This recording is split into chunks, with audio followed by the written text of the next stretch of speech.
এই যে ছোট্ট পাপা প্রায় সময় দিদনের সঙ্গে, কারণ দিদন যখন থেকে কনসেপ্ট করেছে তখন থেকে এখন পর্যন্ত দিদন এই তার নাতির সঙ্গেই থাকে।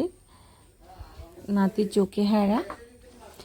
দেখো নাতির সঙ্গে কি সুন্দর দিদন নাতির খেলা জমে উঠেছে। যাই হোক, মূল স্টোরিতে আসছি। আজকে পার্ট 3। বাইরের দিকে বৃষ্টি হচ্ছে। তো যখন আমরা ডিসাইড করে নিয়েছিলাম যখন ডাক্তার দেখাবই, তখন আমরা একদিন ছুটির দিন, আমার বরের অফিস ছুটির দিন, আমরা চলে গিয়েছিলাম শিলচর। কিন্তু যেই ডাক্তারকে দেখাবো উনি হঠাৎ, যখন শিলচর পৌঁছেছি হঠাৎ বলছে যে উনি ক্যান্সেল করে দিয়েছেন, আজকে দিন দেখবেন না। যাই হোক, তারপর আরেকজন ডাক্তারকে দেখালাম, দেবেন কুমার সিনহা। উনি 2020 হবে সম্ভবত সালটা। তো ডাক্তার দেবেন কুমার সিনহা, ইনিও ভালো, শিলচরের গাইনোকোলজিস্ট। তো তাই নিয়ে দ্বিতীয় পজিশনে আছে, এটা আমরা শুনছিলাম। যাই হোক, ওনাকে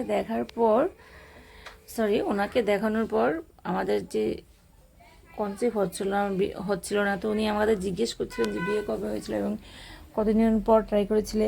তো আমাদের কিন্তু বিয়ের 1 বছর ক্রস হয়েছিল। তো এই কথা শুনে উনি কিন্তু ভীষণ বিরক্ত হচ্ছিলেন যে মাত্র বিয়ে হয়েছে 1 বছর, তোমরা তাতেই নিরাশ হয়ে যাচ্ছ। এমন তো 10 বছর 15 বছর পরেও বেবি হয়। তো বি পজিটিভ, তোমরা ভালো ভাবো, তাহলে তো ভালো হবে। এত তাড়াতাড়ি নিরাশ হয়ে গেলে কিভাবে হবে বেবি, বলো। যাই হোক, ওনার কথা শুনে আমরা একটু আশ্বস্ত হয়েছিলাম যে আমরা হয়তো বেশি চিন্তিত হচ্ছি। যাই হোক, কিছু তিনি পরীক্ষা নিরীক্ষার জন্য আমার আর আমার বরের টেস্ট দিয়েছিলেন, যা যা দরকার হয় তা আর কি। বরের সিমেন টেস্ট দিয়েছিল, তার ব্লাড টেস্ট দিয়েছিল, তা আমার ব্লাড টেস্ট ছিল, সোনোগ্রাফি ছিল। যাই হোক, টেস্টের রিপোর্টে কী এলো সেটা বলছি তোমাদের নেক্সট ভিডিওতে। আজকে এতটুকুই। Tata, bye bye.